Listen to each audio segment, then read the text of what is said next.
los entornos de alto rendimiento, ya seas deportista o directivo, los resultados sí importan, pero ser capaz de gestionarlos implica aprender algo más que números y datos. Implica reconocer y manejar emociones propias y ajenas, mantener la calma bajo presión y tomar decisiones conscientes cuando más importa. Este es un espacio para hablar de formación, de liderazgo consciente, de equipos y compañeros que rinden mejor cuando confían y de cómo gestionar el estrés sin perder el foco ni las personas. Aquí reflexionamos sobre directivos, entrenadores y formadores que toman decisiones acompañando a niños, adolescentes y adultos y entienden que el verdadero éxito no solo es llegar, sino cómo se llega. Porque en la empresa como en el deporte, el rendimiento empieza por las personas.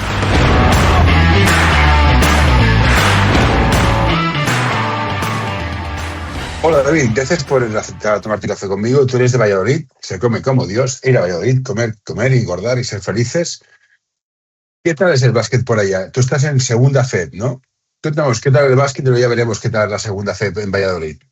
Así es, así es. Este año me ha tocado volver a casa después de 8 años fuera, pero sí, yo soy vallisoletano y como bien dice, se come bien, se come muy bien. O sea, que aquí estáis todos más que invitados a venir a degustar la comida, la cocina castellana y vallisoletana. Bueno, Valladolid yo creo que es una ciudad histórica, es una ciudad de baloncesto desde siempre, desde que yo era muy pequeño, pues al final aquí con los años del Fórum Filatélico y anteriormente Hostia, pues Fórum Filatélico, es verdad, tío. Fórum Filatélico. eso es. ¿No Aquí jugaban pues unos bueno. mellizos allá hace tiempo? Aquí ha estado, bueno, aquí ha estado Oscar Smith, ha estado Sabonis, ha estado Corbalán, ha estado, bueno, Sí. pues podríamos dar una lista de nombres, Carlton Mayer ya un poquito más reciente dentro de ser también de hace muchos años, pues al final cuando te crías en una ciudad en lo que los referentes son esos, o sea, cuando eres un niño y te encuentras por la calle o vas al pabellón y es Oscar Smith, ¿sabes? O la recuperación de Sabonis, yo ahí siendo muy niño, pues al final es una ciudad que es de baloncesto, es una ciudad de baloncesto de, bueno, pues que ahora mismo no estamos en nuestro mejor momento, por desgracia, porque esos tiempos de ACB, de este tipo de jugadores, pues no son los que estamos viviendo ahora, pero sí con una afición fiel y sobre todo con una tradición baloncestística brutal, la que hay ahora mismo, la que ha habido siempre en Valladolid y la que estamos intentando recuperar. ¿Y cómo se vive haber sido el Fórum Filatélico con Corbalán, Sabonis y estar en segunda FEB? A mí me recuerdas un poco como el Santa Coloma, que era el Licor 43 de aquí, que fue lo que fue en su momento, pero ahora está perdido en categorías de estas de no se sabe dónde. ¿Cómo se vive este cambio, esta bajada? O con le pasó a Granada, que ha vuelto. ¿Cómo lo vivís y cómo queréis volver? Porque tú estás en segunda FEB, que ya está, y hablamos de gente mayor y con pelos. Sí, bueno, es un proceso que aquí la verdad es que la desaparición de Forum fue dura como, bueno, en su momento primero Forum como patrocinador principal, o sea, con todo el problema que hubo con la estafa de la propia empresa, con lo cual eso fue un golpe, el club sobrevivió y acabó desapareciendo. Acabó desapareciendo hace 10 años este club del Ciudad de Valladolid, que no es el antiguo CEO de Valladolid, que es un poco, pues como comentas, de refundaciones que ha habido en otro sitio, pues tiene 10 años de historia, este año es el 10º aniversario, salió en Le Plata. Salió en Le Plata, se consiguió subir, se consiguió ascender después de 2 temporadas y bueno, la verdad es que estos años pues no era ACB, pero era Leporo, incluso el año de la pandemia del COVID pues se consigue el ascenso a ACB, que no se pudo luego mantener en los despachos, pero se consigue deportivamente, un ascenso un poco extraño porque fue el año que paró la liga, pero la realidad es que paró la liga siendo líderes y ese ascenso está ahí. Y ha habido años muy buenos. Hace 2 años, la verdad es que hace 2 años, pues el club jugó una Final Four de Leporo de ascenso a CB, con lo cual, aunque no era CB, aunque no era esa historia o esos momentos históricos, sí que es cierto que el baloncesto de Valladolid seguía en la élite, pues hasta el descenso el año pasado, que ha sido, pues en ese sentido, ya como aficionado, pues yo al final he vuelto ahora este año, con lo cual estos años era de aficionado, no como entrenador. Pues bueno, complicado porque es volver a una realidad de baloncesto profesional, pero menos, no vamos a decir semiprofesional porque las estructuras son profesionales, pero bueno, de cara al aficionado, pues no es lo mismo ver a CB o equipos de Leporo punteros que lo que es la segunda CB actual. Es una realidad en la que vivimos ahora mismo. Yo vengo del mundo del básquet de formación, o sea, estoy en un club que tiene un Liga Challenge, que está muy bien, pero vengo del mundo de formación. ¿Cómo se construye la cantera para alimentar una CB? Porque claro, si ya cuesta alimentar un segunda nacional, de estos nacionales en sentido regional, ¿cómo se alimenta? ¿Cómo se alimentáis? ¿O al final hay que ir a fichar fuera y punto pelota? Es complejo, yo creo que en estas categorías sí que intentarán encontrar un equilibrio, pero es complejo. Yo al final casi toda mi trayectoria como entrenador ha sido en la formación, no en el baloncesto profesional, soy un apasionado del baloncesto de formación en ese sentido.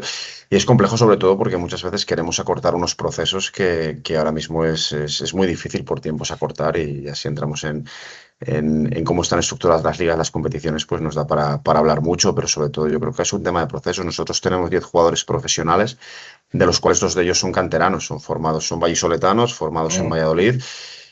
Y nos lo podemos permitir primero, creo que por la categoría, porque posiblemente el Leporo, pues creo que los dos estarían en la plantilla, que tanto Pablo como Juan García Abril, que Juan ya hasta estos años estarían en la plantilla, pero quizás de una forma más residual, como ha sido, que la segunda FEF sí que nos permite que den ese salto, pero para que estén en estas condiciones, estamos hablando de jugadores de jóvenes, pero de 23, 24 años. Entonces, para mí el problema muchas veces es acortar el proceso. Nosotros ahora mismo estamos con varios jugadores del tercera FEP, de lo que era la Liga EVA en dinámica del equipo, de 18 años, incluso uno de 17 años, que como digo yo, y a veces cuesta verlo, pero es así, no están todavía preparados para competir. Y el problema muchas veces ahí vienen las prisas de los propios jugadores, de los entornos que no siempre son los mejores en los chicos jóvenes, de incluso ya agentes y demás que tienen prisa cuando el jugador todavía no está hecho, cuando un jugador de 18 años para poder jugar profesionales y hay casi la categoría que sea, obviamente pues hace vez más difícil, tiene que ser un absoluto superdotado. Hay mucha gente que todavía con 18, 19, 20 años pues no está preparada y necesita más tiempo para ello, con lo cual yo creo que una de las recetas que tenemos que tener todos y que no es fácil es la paciencia. Es un poquito de paciencia en los procesos, creer en los procesos que no es fácil, y menos con los debates que hay actuales y con las diferentes opciones que pueden tener los chicos jóvenes, pero es que excepto los superdotados de verdad, Sergio de la Rea es vallisoletano, yo le conozco desde que es Benjamín, aunque esté en Valencia. Pues es una excepción que un niño de 19 años pues, sea el base de la selección absoluta y esté jugando a Euroliga, es una absoluta excepción, es un superdotado. La mayoría no pueden tener esa prisa porque no es una realidad. Y aquí venimos a un tema de la prisa. Yo entiendo los entrenadores de cierto nivel que están para ganar. A mí no me expliques tu vida. O sea, yo estoy en un equipo que va a campeonatos de España y no estoy para hacer amigos, estoy para ganar. Es así. Si no, estaría en otro sitio. Y el ganar implica ciertas cosas. Si no gano como entrenador, me quitan de este equipo, me quitan de la selección, me quitan de cosas. Vamos a ir todos apretando, pasamos. La victoria pasa por encima de muchas cosas. Llegan a los 18, cumplen 19 y claro, no tienen sitio. Yo echo mucho de menos la categoría de intermedia. O sea, los estadounidenses, en la universidad, que formalmente hasta los 22 pueden estar ahí, ¿saben? Y saltan a la edad con 23. Que dices, bueno, ya sabes sumar y restar y pagar una hipoteca. Hostia, no estamos apretando mucho. ¿No habría que poner algo más y cambiarlo 22 por una castaña? Me parece muy bien que esta apuesta no tiene ningún puto tipo de sentido. Bueno, sí, para cobrar 5 millones de euros que ha costado. Por año. No hace falta que digas nada. Yo soy entrenador de base y puedo decir burradas porque nadie me puede decir nada. Si no quieres decir nada, me das una señal y me callo y cambiamos el tema. Pero ¿por qué no cuidamos a los jóvenes? Luego pasa lo que pasa, en selección. No, el líder es Aldama, pero si Aldama no es opción de tiro en su equipo. Claro. A ver, es complejo, es muy complejo. La solución es complicada, sobre todo en el tema de las categorías, porque el problema es que en España creo que es casi imposible, y obviamente lo que voy a decir no es una solución, es al revés, es parte del problema, es casi imposible aunar el sistema educativo con el sistema competitivo. Entonces, al final los clubes, ¿en qué inviertes? Ya poniéndonos como club, ¿vale? O sea, yo he estado trabajando en la parte de formación con la Federación de Castilla y León, que sigo trabajando, con Federación Española, he sido seleccionado nacional, o sea, puedo entre comillas hablar un poco sin ser un experto desde cualquier prisma en este sentido, ¿vale?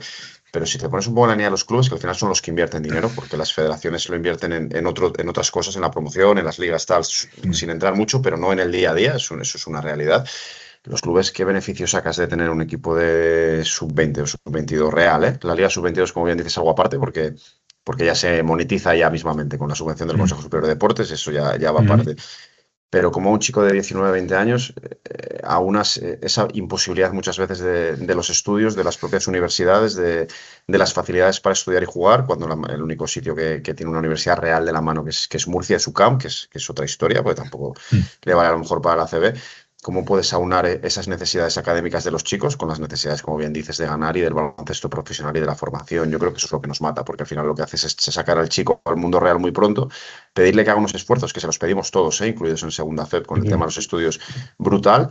¿A cambio de qué? O sea, cuando digo a cambio de que le pides a un chico que estudia a distancia, que cuando entra a la universidad estudia a distancia, porque seguramente sus horarios no sean compatibles con la dinámica de un equipo profesional que entrena de mañanas, que somos casi todos, por 500 euros que le vas a dar el primer año a lo mejor, o por una beca, o por hablando claro y hablando de tal. Entonces, eso es lo que es, para mí es lo que es muy complicado. O sea, que es muy complicado el encontrar esos equilibrios. Al final, el ser jugador requiere paciencia, requiere un proceso, requiere muchas horas y muchos años entrenando con poco resultado y a nivel económico con nada, con una propina para que se puedan cenar el fin de semana. a cambio de unos esfuerzos académicos brutales. Yo creo que ese es el problema, el principal problema de concepto, que eso no lo arregla ni la Liga U22, sin entrar mucho, ni absolutamente nada. Es como cuando hablamos, oye, ¿por qué se van a Estados Unidos? Coño, pues porque pueden estudiar y jugar, aparte ya ahora mismo con el tema económico. No, yo soy muy fan. Yo era la época de que los colegios eran importantes en la estructura.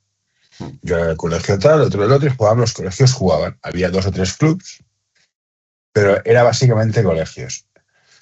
Yo dejé el básquet durante 20, 25 años y cuando volví, en plan, los colegios habían desaparecido y todo era clubs. Y hostia, no entendía nada. Bueno, yo creo que mi hijo juega básquet hasta los 14 y si es bueno ya lo ficharán. Y si no, pues ahí, el colegio está de muerte. Y era todo una especie de locura de tener al mejor jugador, da igual, desmonte equipos, no desmonte equipo, pero es ganar, ganar, ganar, sea cual sea la categoría. Y ya lo que me mata es eso que dices tú. Hostia, hay que empezar la universidad, voy a estar en tercera fe, en un Supercopa Catalana, una cosa de esta que está ahí arriba y dices, me pides un nivel de exigencia y tengo que estudiar, tete. Pues entonces, si no vienes, pues ficharé a otro. Y digo, bueno, pues fuera. Y las universidades tampoco apoyan al deporte. Y estamos matando el básquet. Al final, la selección es un resultado de lo que hay por debajo. Entonces. Complejo, sobre todo yo con el tema académico para mí es absolutamente clave y sobre todo ahí sí que es un tema en el que yo ahí soy bastante crítico. Sé que ahí mi discurso es poco políticamente correcto porque manda narices que las universidades, que las únicas que apoyan son las privadas, a veces circunstancialmente, pero son las privadas. O sea, me refiero al final a la universidad pública. O sea, reitero que esto que voy a decir, pues igual no es lo más políticamente correcto, no lo que debo, pero como bien dices, el Consejo Superior de Deportes, que al final es dinero público, invierte 15 millones de euros en 3 años en la Liga U22, cosa que podemos entrar en qué bien o mal, pero incluso viendo lo positivo diríamos, hostia, qué bien que se ha creado una liga y se invierten 15 millones de euros. Pero a la vez, si tú quieres estudiar en la educación pública, en cualquier universidad pública, que el dinero sale muy entrecomillado del mismo fondo común, sigue siendo dinero público, no tienes ninguna facilidad. No tienes ninguna facilidad porque no te ajustan las clases, no te ajustan los horarios, es una realidad que podemos poner con nombres y apellidos de cualquier universidad. Puedo poner ejemplos de la Universidad de Valladolid, pero puede pasar de cualquier otra. ¿No? He estudiado en la universidad pública, o sea, además no es una crítica directa en ese sentido, sino es una realidad, si no apoyamos el deporte con hechos, no con palabras, ni siquiera con dinero, que muchas veces a lo mejor no hace falta que pongas dinero, sino simplemente que facilites que el estudiante pues tenga, o sea, que el deportista tenga una evaluación, no voy a decir ni más fácil ni extraordinaria, sino una presencialidad diferente. Simplemente con que ayudasen con el tema de la presencialidad, ya el deporte saldría beneficiado. Yo, como soy un don nadie, puedo decir burradas. Mi teoría para los que están por después de decir, yo te lo digo, es un Erasmus apoyado por la Unión Europea de universidades y en este Erasmus equipos deportivos. La Universidad de Madrid contra la Universidad de París. Tienes tu equipo, estás becado, no tienes que pagar nada. O sea, ya no. Esa sería mi solución ideal. Pero bueno, yo por soñar, que es gratis, no pasa nada. Pero es la opción de sigues jugando, sigues estudiando, compites a nivel internacional, con lo cual las universidades se pelearán por tener cierto tipo de gente, atraerás gente, podrás monetizar mejor en una competición europea que habrá más público. Pero esta es mi propuesta, que la repito cada 2 por. Pero esta vez nadie más que la repito cada 2 por. Pero este caso, o sea, os lo doy gratis. Pero bueno, en fin, dejemos de rollos. ¿Qué necesita un tío para vivir del básquet? O sea, yo acabo junior de preferente o oro, como se diga en Valladolid. ¿Qué tengo que tener para convencer a un entrenador? Tiro, defensa, intensidad, ¿qué pedís? Mido 2,15. No sé. Hay cosas que no son negociables, me refiero hoy en día por cómo es nuestro deporte, que hay uno que es que físicamente estés preparado para jugar profesionales o para que juegues el siguiente nivel. Creo que hay un tema físico que ya es la primera criba, que ya no es una petición, sino que hay gente que, por desgracia, físicamente, y cuando digo físico, luego hay diferentes tipos de físicos, jugadores pequeños que en el debate parece que nosotros le decimos, no, es que esté muy pequeño, y luego resulta que es el Facu Campazzo, ¿sabes? Y le hemos dejado por el camino porque mide unos 70.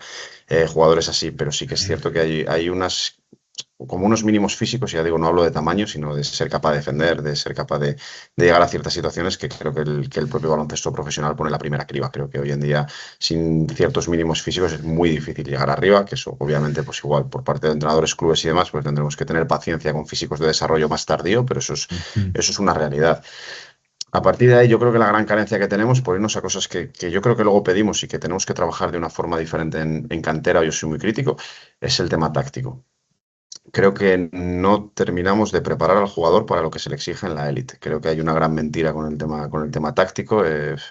Me pego mucho en los cursos de entrenadores y en todas estas cosas porque vendemos algo que no es real, creo. Y ahí lo digo, yo soy el presidente de la Asociación de Castellanos a Entrenadores, con lo cual tiro un poco piedras contra mi tejado y por eso en esto sí que puedo hablar muy libremente, porque vendemos algo que a veces no es lo que tenemos que cumplir. Podemos decir que es más importante el dribbling, el pase, el tiro. Bueno, está claro que hay una carencia de tiradores en España en relación a otros países, que es un fundamento que no se entrena bien, es otro hecho.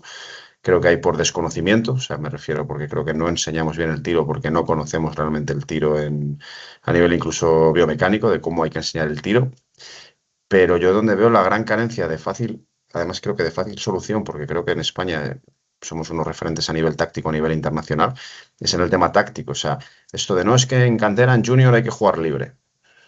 Bueno, vale, pero ¿qué es libre? O sea, ¿qué coño es el juego libre que tanto decimos o ciertas Son cosas? conceptos. O sea, si hago Claro, esto, hago lo otro. Son claro, conceptos. pero creo que si queremos preparar al jugador para jugar, y al final eso nos lo encontramos desde un tercera FEB hasta Euroliga, tenemos que familiarizarles antes con ciertas, no voy a decir sistematizar, pero sí con ciertas estructuras o situaciones de juego que se van a encontrar en la élite.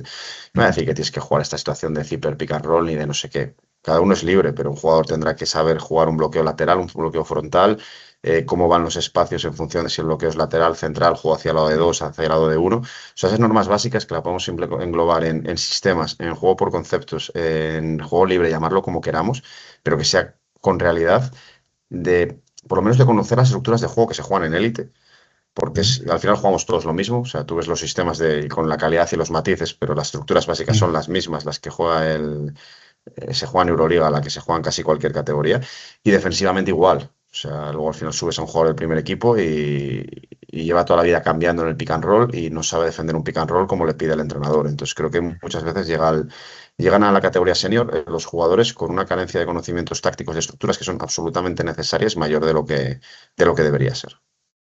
A mí estoy de acuerdo. A mí lo que me preocupa mucho, yo llevo infantiles, es la poca capacidad de colocarse donde no molestan. Literal. El tema de spacing para mí es que me parece escandaloso. En plan, no lo estáis viendo. Y es algo que insisto mucho. Yo me puedo tirar todo un año colocando a la gente en el sitio, en plan. Y sobre todo, lo que me pone ya malo de vicio es la filosofía es que si no tengo la pelota es que no estoy jugando. El jugador sin balón, el corte por el lado débil, estas cosas. Y cuesta mucho. Y a mí me pone de los nervios, y aquí ya hago de abuelo cascarrabias, es los putos highlights de YouTube. Ven al jugador con pelota y dices, pero ¿no has visto que esto es posible por aquel te haya ha caído y ha arrastrado al jugador?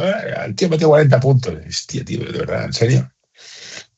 ¿Cómo enseñamos estas cosas tontas? Yo cuando empecé a jugar a ver básquet me gustaba mucho Magic Johnson. Sí. Era divertísimo. Pero cuando entendí el básquet me encantaba la Bird. ¿Cómo enseñamos estas cosas de inteligencia? Que no son tan visibles, pero lo decía Karim Abdul-Jabbar. Es el jugador que hacía todo lo que había que hacer en cada momento del partido. Hostia, eso. No te voy a meter 20 puntos. No tiene que estar. ¿Cómo enseñamos la inteligencia en la pista? Bueno, lo primero es que lo tenemos, yo ahí soy muy pesado por lo que digo, que a veces intento ser crítico y autocrítico precisamente con el conocimiento real de dónde tienen que estar los jugadores colocados, que no hay un manual básico, pero me refiero que muchas veces cuando entrenamos minis o entrenamos infantiles, minis, pues vamos muchas veces a lo que nos han enseñado sin terminar de comprender nosotros mismos el juego o las reglas de spacing. Yo me pego mucho con eso, con los entrenadores que empiezan con el tema del pasar y cortar y todos estos debates de por qué. O sea, ¿por qué haces un pasar y cortar? ¿Vale de algo o no vale de nada? ¿Qué estamos haciendo? No, es que yo cuando jugaba ya vale, pero ¿cuáles son las reglas? O sea, seguramente para un niño es mucho más interesante hoy en día para un entrenador de peques verse unos clinics de J. Cuspinera con las reglas de spacing que buscar situaciones de pasar y cortar que hacíamos hace 20 años. O sea, primero nosotros como entrenadores tenemos que conocer realmente el porqué de las cosas y el porqué, dónde tienen que estar colocados. Luego, a partir de ahí, para mí otra clave es que por desgracia muchas veces, y esto lo habremos hablado seguro muchas veces, que los mejores entrenadores deberían estar con los peques. O sea, hay unos periodos de formación en los que por lo menos que conozcan ¿Qué pasa? Es un mal endémico los clubes por necesidades y falta de entrenadores. El chico que está en junior y acaba de empezar a entrenar, pues le damos el mini porque es el que puede por horarios y se gana una propina. Y así hemos empezado todos, pero Sí. eso complica mucho esos estadios iniciales de aprendizaje porque al final igual es gente que todavía no está formada y me parece lo más difícil. Al final entrenar la categoría que entreno yo a nivel de conocimientos es sencillo, entre comillas, pero enseñar a un niño pequeño a colocarse es jodido, ¿eh? Eso es difícil Sí, yo estoy convencido. O sea, de narices, de los- narices. deberían Entonces, ser los mejores pagados, pero claro, pero la realidad es que no es así. Entonces, dentro de eso, ¿qué tenemos que hacer? Primero hay que ser capaces en ese sentido de motivarles. Yo creo que que el diseño de tareas, que es uno de los grandes olvidados, que no el ejercicio por el ejercicio, sino el por qué estamos diseñando este ejercicio. Ahora estaba hace poco trabajando con un par de psicólogos andaluces, un tema precisamente del componente psicológico en el diseño de tareas, de un curso que ellos van a sacar ahora, y en pues, eso pues si te acuerdas enviármelo, lo envía, te lo porque mando. yo, Cuanto esté, que estará como ahora en noviembre, te lo mando. pseudopsicólogo que soy, Porque me parece interesantísimo, sobre todo a nivel del conocimiento de reforzadores. O sea, al final el niño, como bien dices, con el highlight, pues ya tiene un refuerzo positivo, que es el tirármela de medio campo, el hacer 7 cambios, lo que ven, y ese refuerzo está solo. Entonces, nosotros tenemos que buscar reforzadores para mí con cosas básicas, ¿eh? Para la puntuación en un ejercicio. Si la canasta vale el doble, si ha habido 3 pases previos, si han tocado el valor no sé cuántos jugadores en mini, o sea, pequeños detalles que les hagan ver a ellos que esto puede funcionar, porque simplemente llega el pesado de su entrenador y les dice, no, que es que tienes que pasar. Y dice, si yo me la quiero tirar, si me da igual tener 2 encima. Entonces, todo ese trabajo de reforzadores en el diseño de tareas creo que es un campo en el que todavía podemos mejorar para, bueno, pues para ir ayudando al jugador a verlo, a que lo vea con hechos, no solo con nuestro discurso de es que tienes que pasar o colocarte aquí, no. Que ellos vean cuando hacen un corte y después de una puerta atrás la canasta a lo mejor valga doble y si la ha metido después de 1 contra 1 valga solo su punto normal. Ese tipo de cosas con peques yo creo que son útiles para que ellos vayan buscando ciertas situaciones. yo soy de la época que jugaba entrenaba, tenía un entrenador que me pegaba 3 gritos, pero luego me iba a un colegio a jugar. Yo veo que ahora la gente no tiene calle. O sea, no sé cuál es la palabra en castellano de decir no tienes calle, no tienes know-how, no tienes. Que ibas allá, te estabas horas haciendo un imbécil, pero adquirías un conocimiento no formal. Yo tengo la teoría de que tanta formalidad arreglada en el deporte al final bloquea muchos caminos, rutas neuronales para la creatividad. No sé si se me va la pinza. ¿Qué opinas al respecto de que los entrenos son muy formales? Hacemos entradas, hacemos un 11, hacemos no sé qué, hacemos no sé cuántos. Y el niño no puede probar y explorar cosas. Por ejemplo, está el entrenador que en plan, ¿qué he dicho que es mentira? No sé qué, no sé cuántos. No sé cómo lo ves esto. Estoy completamente de acuerdo. Me sonrío porque estoy completamente de acuerdo. Yo creo que, claro, muchas veces que creo que estamos matando la creatividad. Porque primero, pues no permitimos la exploración, porque esa exploración que antes hacíamos en el patio, en la calle, esa ya no existe. Y además eso es un tema social que no se va a recuperar. Es que el No, chaval no, está no, bien. ni lo va a hacer, y ni es culpa de la consola, es culpa de muchas cosas, de que hay menos canchas, de cómo se hace el tiempo libre, de la propia seguridad, de los padres, de todo. A mí me daban el balón y me decían, chaval, vuelve a la hora de cenar. Hoy en día un padre pues es muy difícil porque por múltiples motivos que no vienen al caso, incluso por posibilidad. Ya no hay muchas canchas que no están, por lo menos aquí en Valladolid muchas canchas que antes había que no están utilizables, etcétera, etcétera. Y bueno, muchos temas de que un padre a oscuras a las 9 de la noche, que yo antes jugaba en el patio con una farola, ahora no quiere que esté su hijo y ya está, no pasa absolutamente nada. Entonces, esas horas extras no existen, no van a existir. Entonces, tenemos que meter todo lo que se hacía antes en muchísimo menos tiempo, muchísimo más condensado, que es el entrenamiento reglado. Y el entrenamiento reglado, muchas veces matamos la propia creatividad, primero porque ya no solo porque no la fomentemos, sino porque prohibimos cosas que deberíamos estar fomentando. O sea, de lo mismo que hablábamos antes de los espacios, es que hay cosas que deberíamos estar fomentando. O sea, tipos de pases, tipos de que ellos busquen la solución, generarles un problema y potenciar que ellos lo busquen, no darles la solución al problema. Obviamente, el camino, si ellos van encontrando la solución al problema, es muchísimo más largo. O sea, si tú le estás Sí, diciendo sí. esto se resuelve así, pues claro, es el camino corto y reitero, vamos cortos de tiempo. Pero si tú quieres ayudar al jugador, tienes que hacer que la resolución de tareas de la resolución de problemas sea parte fundamental de las tareas y sobre todo de verdad. O sea, que no penalices al chico que da un pase por la espalda. Joder, pues ya le explicarás que si te estás jugando un partido y vas uno abajo, no le intente darlo facilito y a ver si lo ganamos, ¿vale? Cuando dice, como decías antes, cuando me estoy jugando ya al Campeonato de España o a la Final Four de nuestra comunidad. Pero en el día a día tenemos que potenciarle y aplaudirle. Y si se equivoca tirando una bomba, tirando un pase de espaldas, aplaudirle y decirle bien intentado, porque si no le estamos matando. Es difícil, ¿eh? Es difícil que los entrenadores Porque esa es la pregunta. Tú estás entrando en segunda FEP. Debe ser medio profesional, supongo. No sé cómo está el tema. Pero un entrenador que quiera llegar arriba, o gana, o cómo llega arriba. Claro, ganando. Yo creo que no hay otro camino. Ganando, ganando. O sea, no hay otro camino, pero ahí estamos muy equivocados, creo, ¿eh? Porque ¿No? pensamos que ganar, no, me explico, creo que, pero ganar en infantil no le importa a nadie. Y es un problema, y claro que el día que nos jugamos un partido importante queremos ganar todos, pero en infantiles y si echamos un muso, un tute a las cartas, pues también queremos ganar. O sea, al final somos animales competitivos y los entrenadores, pues muchas veces más, que por eso estamos ahí metidos todo el día. Pero creo que hay veces que priorizamos demasiado la victoria en formación, pero no lo digo con el típico discurso, que a mí me gusta ganar absolutamente a todo y es más, creo que la competición es absolutamente necesaria para formar, ¿eh? No voy a dar un discurso buenista porque no creo en ello, pero da igual. O sea, en mi categoría importa, porque al final somos profesionales. La tercera liga, que será mucho o poco, pero vivimos de ello, pagamos nuestras facturas con ello a fin de mes y yo si pierdo mucho, pues me voy a la calle, con lo cual dejo de pagar mis facturas a fin de mes o tengo que buscarme otra cosa. Eso es un hecho.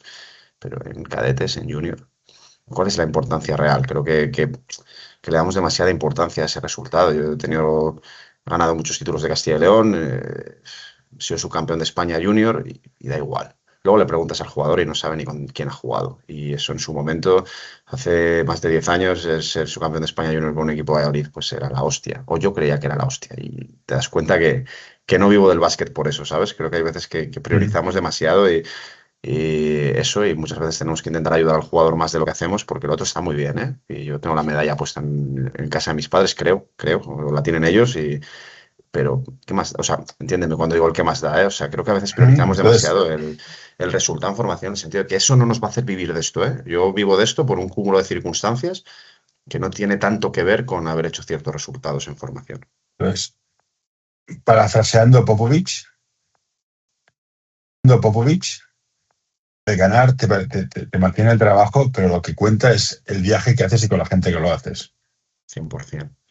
100%. Luego nos damos cuenta, yo sí que voy a hacer de abuelo cebolleta, como decías antes también, no de tal, y yo con jugadores y jugadoras, yo entraba mucho femenino en cantera, los dos géneros, de esos campeonatos de España que has tenido buenos resultados, tal, no sé qué, y tú como entrenador te acuerdas exactamente de esa semifinal contra los Casares, cómo quedamos.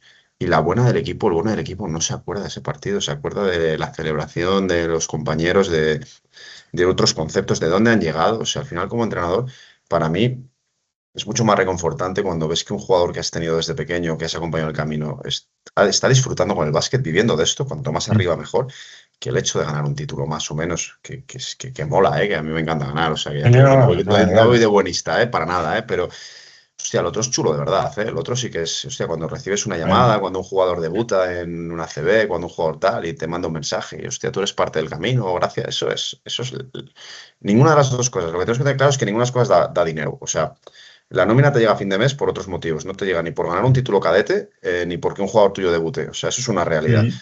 Y lo que te llena más como entrenador, o a mí por lo menos, o como persona, es cuando recibes ese mensaje y ves que el jugador ha llegado. Eso llena mucho más. Lo otro, bueno, te llena en el momento y te tomas unas cervezas y lo celebras, pero No, yo estoy de no es acuerdo. tan Yo, importante. en mi época fuimos campeones de Barcelona, creo, y yo me acuerdo del vestuario de las risas que hacíamos. Éramos unos cachondos, pero cómo me llegué a reír. Tengo un amigo que también jugaba, este juego era muy bueno, y se acuerda de las risas que hacían y los perros que eran. Y, y me sabe mal que a veces perdemos esto, en plan, tío, estás entrenando un grupo de gente de trabajo, es que ese grupo de gente se convierte en un equipo. Si consigues que se convierta en un equipo y que como yo, dentro de 30 años, se sigan viendo, tío, ahí está el triunfo, tío. No vas a hacer nada más. Y eso cuesta vender, porque la gente, a gente que le gusta el básquet está motivadísima. Según nivel 2 voy a hacer aquí un Puma Action. Dice, pues si son infantiles, es igual. Y dice, pues, ¿qué haces? Y cuesta Pero, mucho, pero es cuesta. así. Igual te das cuenta cuando pasan los años, pero es así. Yo cuento. Hace dos veranos, yo estuve antes de se Valladolid 2 años en Ibiza, antes 4 en Ponferrada, pues de los 4 años en Ponferrada en esta categoría, y un club muy humilde, hicimos playoff 3 de los 4 años, que eso allí es la leche, es la leche. El único año que no hicimos playoff, que nos quedamos fuera en la última jornada con un triple empate, que parecía en ese momento, hostia, qué putada, o llámala, venga, porque lo es, realmente lo es. La plantilla de ese año, hace 2 años, nos juntamos, tanto plantilla, todos los que estaban en España más el staff, en la boda de uno de los jugadores, de Dani Manchón, que está ahora en Fuenlabrada, en Leporo. Dices, fue entre comillas el peor año o el único que tuvimos una pequeña decepción, porque el objetivo estaba cumplido con creces de los de Ponferrada. Y fue el mejor. O sea, fíjate qué grupo humano que unos años después estamos aquí juntos, staff, jugadores, todos en la boda de un compañero. ¿Y qué más da que hayamos pasado una ronda más de playoff o no? O sea, siendo mi trabajo, ahí sí que digo, no, no da igual. O sea, vamos a ver, ahí sí que no da igual, ¿vale? Estoy diciendo un qué más da con la boca pequeña, pero joder, que hay muchas más cosas que el ganar un partido puntual. Hace 2 años, hace 2 años estaba de segundo, o de tercero, no, era de tercero.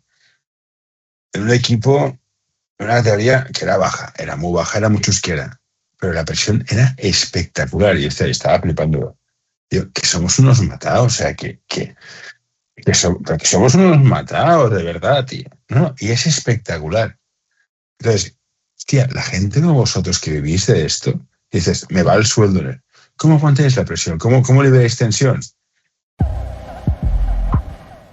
¿Alguna vez te has preguntado qué necesitan realmente tus hijos para destacar en la vida? Más allá de los libros y los números, en entornos de alto rendimiento, ya sea en el deporte o en la escuela, los resultados importan, sí. Pero lo que realmente marca la diferencia es aprender a manejar emociones, tomar decisiones bajo presión y confiar en uno mismo. Formar niños y adolescentes capaces de liderarse, comunicarse y crecer con la empatía no es un lujo, es esencial. Descubre cómo acompañarlos en este camino y transformar su aprendizaje en experiencia de vida. Visita tache.org/contactar y empieza hoy a marcar la diferencia en su futuro.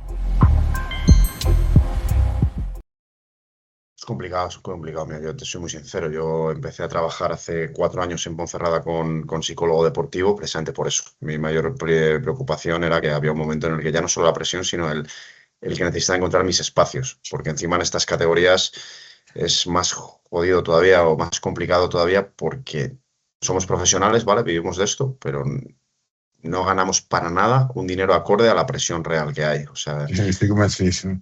Y nosotros, no tienes 24 entrenadores para decir el scouting, el análisis, claro, haces todo tú. Haces todo tú, los sueldos son los que son, ya está. Más que suficientes para vivir, pero ya está. No, ninguno nos estamos haciendo ricos, ni todo lo contrario. Encima en una ciudad a lo mejor este año como Valladolid, que es una ciudad de baloncesto, que viene mucha gente a vernos, que en ese sentido hay una presión alrededor. El que encima estás en ese punto que yo lo entiendo, ¿eh? Hay una frase que a mí me gusta mucho, que es que tenemos que entender que nuestro trabajo es el ocio de la gente. Y yo cuando empecé a entender eso, me ayudó a entender precisamente el decir, joder, pero ¿por qué no me dejan en paz en ciertas situaciones? Decía, coño, si yo también opino de fútbol y no tengo ni idea. O yo voy al cine y digo, vaya mierda de película, y lo digo. Y allá hay un director, unos actores, y seguro que saben mucho más, y no tengo ni idea de cine. Entonces, yo entiendo que la gente opine, pero es cierto que son categorías que tienes que encontrar tus momentos, tus espacios, tus lugares, y no es fácil. ¿Por qué? Porque eres conocido sin ser famoso, porque tienes un trabajo normal, como puede tener cualquiera, con un sueldo normal, como puede tener el camarero o el que trabaja en cualquier sitio, en un Mercadona, pero al del Mercadona le conoce el que hace la compra y tú sales en el periódico todas las semanas y casi todos los días y más o menos la gente te conoce. No eres famoso, pero te conoces. Vas a tomar un café y alguien viene y te opina del partido. Eso, más que la presión del ganar o perder, para mí es esa presión del día a día en el que es difícil que vayas a un centro comercial y no, al final, ya solo por porcentaje de gente que es socia en una ciudad, pues te vas a encontrar con alguien que sabe quién eres, que sabe qué tal. Y eso para mí es lo más complicado. Yo creo que tienes que tener, y sobre todo para los chavales jóvenes, tienes que tener un trabajo psicológico detrás relativamente fuerte que te enseñe, por un lado, a soportarlo y por otro lado, al encontrar esos espacios y esos lugares. Para mí la clave es el encontrar lugares en los que puedas estar tranquilo, espacios en los que puedas ser tú y no seas ni el jugador ni el entrenador de baloncesto. Un tema que me parece curioso, y esto lo hablé con J. Guspinera hace mucho tiempo, que él me decía que él era el ausente. ¿La gente es consciente de la cantidad de tiempo que tú inviertes en el equipo y lo poco que estás en casa? No sé si tienes familia o no, pero el precio que se está pagando. El precio es brutal. Mira, con J este verano tuve la suerte de que compartimos una semana hay un campus en Vendrell de Peyton Pritchard que organizamos y hablamos mucho de estos temas de la vida también. Es brutal, el esfuerzo es brutal. Y como digo antes, un poco el tema también de la presión, encima en estas categorías. Yo siempre pongo que en estas categorías. ¿Por qué? Porque al final el sacrificio que tú llevas en relación a un entrenador de ACB, no hay mucha diferencia horaria, no hay mucha diferencia en casi Estoy nada, en convencido. viajes a lo mejor, pero en casi nada, pero el sueldo es muy diferente. No es que el dinero lo palíe todo, pero bueno, No si te sé, pero arreglas la es un vida, pues ayuda, ayuda, dices, ayuda.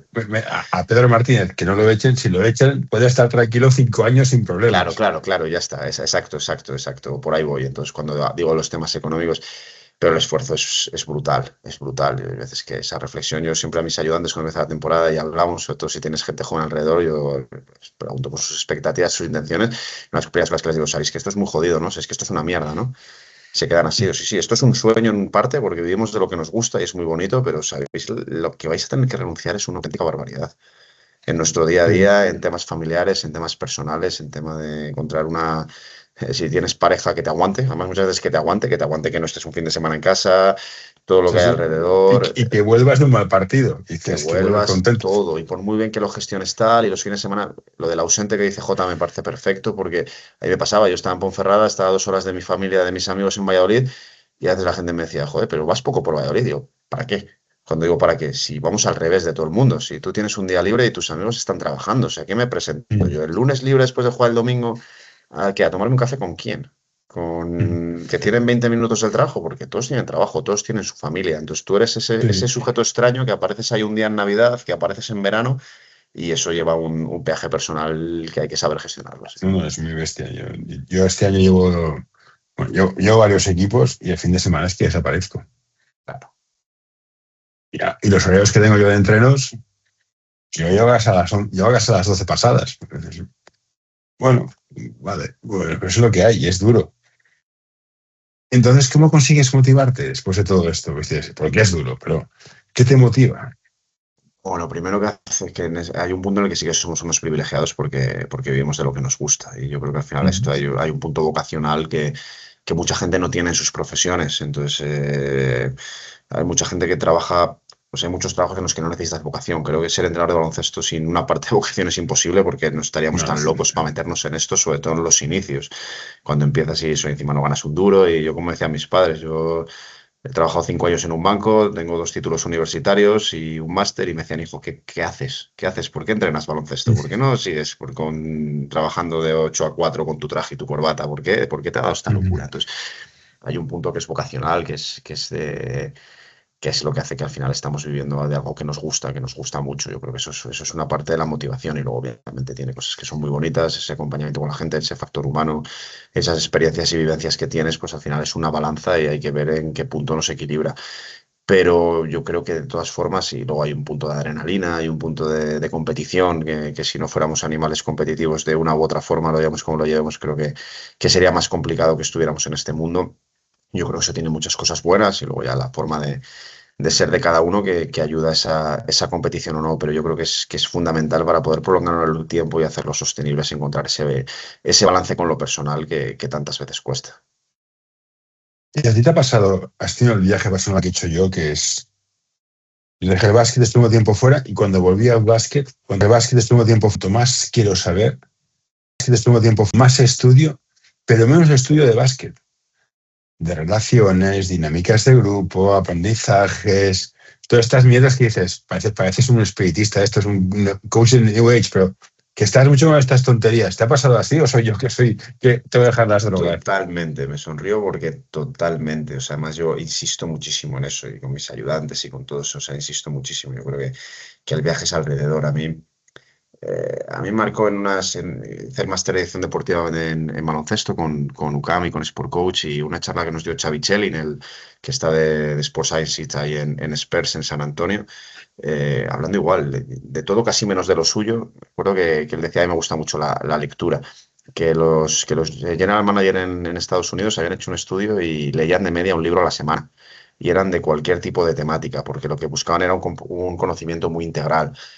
Quizás como entrenadores a lo mejor es un poquito diferente o menos necesario que en la dirección deportiva, pero la idea de trasfondo de eso era que tenías que estar capacitado para saber de muchas cosas diferentes, para poder, aparte de poder mantener conversaciones, para tener conocimientos. Yo hice administración y dirección de empresas. Yo no tengo ni idea de preparación física al lado de mi preparador físico, que es un fenómeno.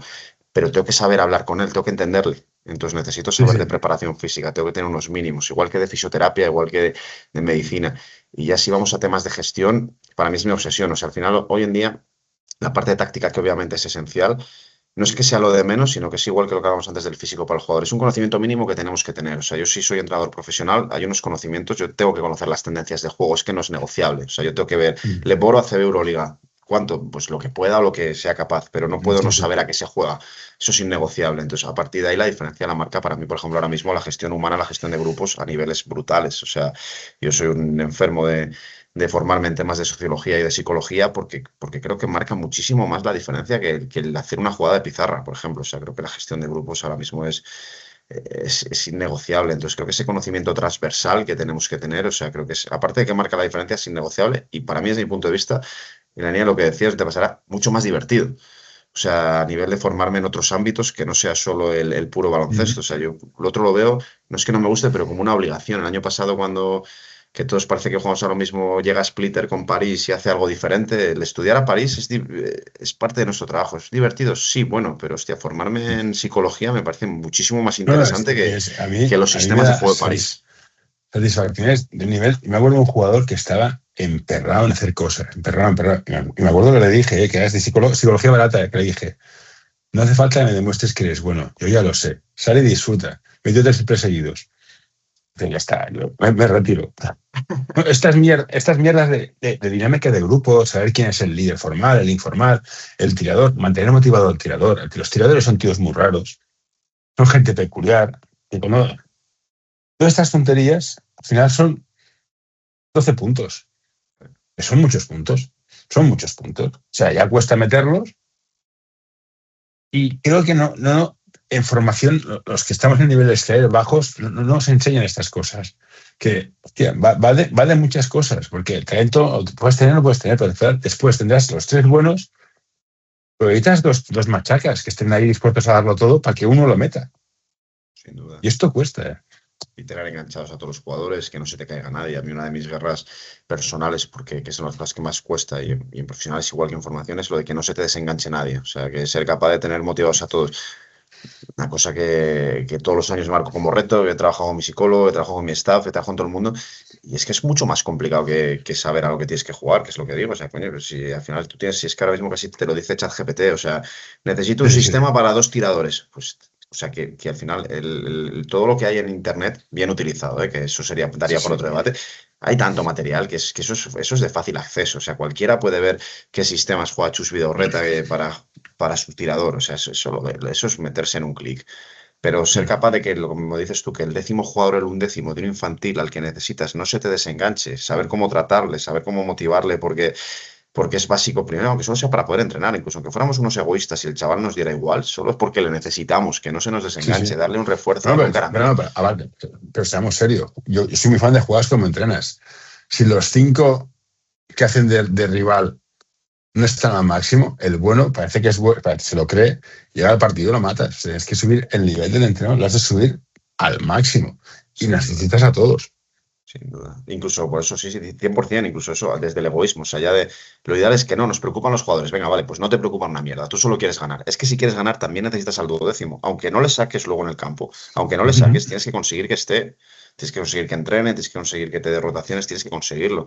Entonces, esa gestión de grupo es básica y es un área en la que se puede mejorar mucho. Además, a mí es que personalmente me parece un área muy divertida. O sea, el ser capaz de formarnos en cómo comunicarse, la propia comunicación, el hablas bien o mal. Es que se estudia, se trabaja. Si tú quieres mejorar tu comunicación, hay cursos, hay técnicas de comunicación, hay para ser capaz de cómo transmitir, de cómo mejorar. Claro que hay gente que nace con un don y gente que le cuesta más Sí, sí, hablar, pero también puedes sin duda. trabajar en eso. También puedes es que a mí me cuesta relacionarme. Es que si quieres ser entrenador, lo puedes trabajar. Y lo necesitas. ¿Y cómo consigues ser figura de autoridad que te respeten? Porque el entrenador al final es la cuerda, el eslabón más débil. Si no te compran el producto, estás Sí. muerto. ¿Cómo lo vendes? Bueno, yo creo que siempre tenemos el arma de que realmente somos la figura de autoridad, o sea, de que la toma de decisiones es nuestra, pero que hay que llegar poco a eso. O sea, creo que al final el tema de esa línea entre respeto y miedo, el ir a la línea del miedo es contraproducente, puede llegar a ser necesaria a veces en el corto plazo el decir es que yo soy el que manda, pero creo que eso tiene las piernas muy cortas, tiene muy poquito recorrido. Creo que hoy en día, y más sobre todo si tratando con gente joven, tenemos que convencerles de lo que estamos haciendo y no es fácil. No es fácil, pero yo creo que hay que trabajar desde el convencimiento y para eso tenemos primero que, como hablamos antes, de entender las cosas nosotros mismos para ser capaces de explicarlas y explicarles lo que queremos de ellos. Yo creo que hoy en día cualquier cosa que no esté basada en la honestidad, que eso no va de la mano con el exceso de información, que hay veces que pensamos que tenemos que hablar demasiado o contar todo, no. Lo que hay que hacer es no mentir, porque te la van a cazar al vuelo, y esa te la van a cazar al vuelo desde un Benjamín. O sea, el rollo de no digas en tu vida a un jugador que va a ser importante si no lo va a ser. O sea, por eso te dura 2 partidos. O sea, esta de no, yo te ficho, pero o en infantil, no te preocupes que vas a ser importante. Oye, si sabes que no, no se lo digas. Ojalá luego lo acabe siendo. Creo que tienes que convencer desde esa honestidad, desde el ser capaz de mirarle a los ojos, de ser capaz de mirarle a la cara y ser muy claro con lo que le vas a pedir. Creo que es absolutamente necesario. Luego yo creo mucho en el tema de alinear los objetivos, o sea, de saber cuál es el objetivo del jugador, marcar el objetivo del equipo, que eso lo tenemos que marcar nosotros, y a la vez transmitir al jugador cuál es nuestro objetivo con él, para ser capaces de alinearlos, porque muchas veces no sabemos, pero en Peques pasa igual. Nosotros ya en profesionales me gusta tener mínimo una reunión a principio de temporada con los jugadores fuera de la cancha, no muy larga, para intentar conocerles un poquito como personas, pero ahí hablamos de gente senior, mínimamente, o sea, conocer lo que ellos piensen que es importante, que nosotros conozcamos, que en cantera sería ese entorno. En cantera es bueno para nosotros saber si los padres están divorciados, si el chico tiene un entorno complicado. Sí, es importante. Es básico, es básico. Entonces tenemos que llegar a eso. Y luego el por qué. O sea, cuando hablamos de objetivos individuales, ¿tú por qué estás aquí? Entonces, en un jugador profesional, a lo mejor el objetivo es, ¿tú cuál es tu objetivo de esta temporada? ¿Qué esperas esta temporada? Pero no me cuentes el discurso políticamente correcto de mejorar, ganar, ayudar al equipo. Eso es una mierda, porque eso es muy bonito, pero luego cuando vienen maldadas no te lo crees. Tu discurso, ¿cuál es tu objetivo? No, el año que viene estar en una categoría superior. Mejorar mi porcentaje de tiro de 3, el que sea, si puede ser bueno, malo o regular. Y con los niños igual, con los niños a lo mejor no es cuál es tu objetivo, pero a mí me gusta mucho el preguntarles o el saber ¿por qué estás aquí? Porque hay niños que desde los 7 años o antes son apasionados de esto, les encanta. Hay niños que están aquí porque es la actividad extraescolar que ha cuadrado a sus padres. Y tan responsable es eso como lo otro. Pero nosotros como entrenador tenemos que saberlo, porque igual nos ponemos a apretarle, oye, fulanito, es que no defiendes, y el chaval dice, pero si es que ahora me voy a pintura, si es que esto es porque mi padre trabaja hasta las 8 de la tarde y no tiene dónde dejarme. Entonces, mi comunicación con él tendrá que ser diferente para llegar a él. Y es un mundo esta gente. Para no robarte más tiempo, me queda una pregunta de estas tontas. Yo lidio con padres, estuve con representantes. ¿Cambiamos? Si te gusta este episodio, por favor, deja un comentario o compártelo con tus amigos. Ya sé que es una pesadez y todos lo pedimos, pero ayuda bastante. No. Ni de broma. ¿Por qué? Porque al representante, con todo el cariño del mundo, que con algunos tengo una gran amistad, no vamos a, igual que con los padres, no vamos a demonizar a todos y a generalizar. Al representante le puedes discutir de una forma diferente que no puedes discutir o no debes discutir con un padre. O le puedes, llegado el caso, hablar de una forma diferente. Cuando digo hablar de una forma diferente, siempre dentro de la educación absoluta, que es diferente. O sea, tu representante es un negocio. El padre es su padre. Y el representante, pues que el padre primero es padre, entonces ya es muy complicado de por sí. Hay cosas que no le puedes decir. Tú a un representante, si le tienes que decir que el jugador es se lo dices y no pasa nada. A un padre hay que ver cómo le dices las cosas para que no se sienta herido y demás, con lo cual ahí no te lo cambio. Perfecto, pues David, hasta aquí hemos llegado. Ha sido un placer, que vaya bien en segunda, que subáis a primera, que hay más pesetas y se reparte más dinero. Al final es lo que hay y que te vaya fantástico. Muchísimas gracias a ti por la invitación y ha sido un auténtico placer esta charla.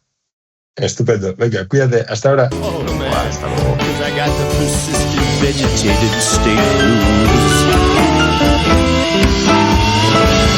What you doing there? Get away. No, don't you touch that. No, don't you pull that plug. No. Hey, nurse. All right, I'm done.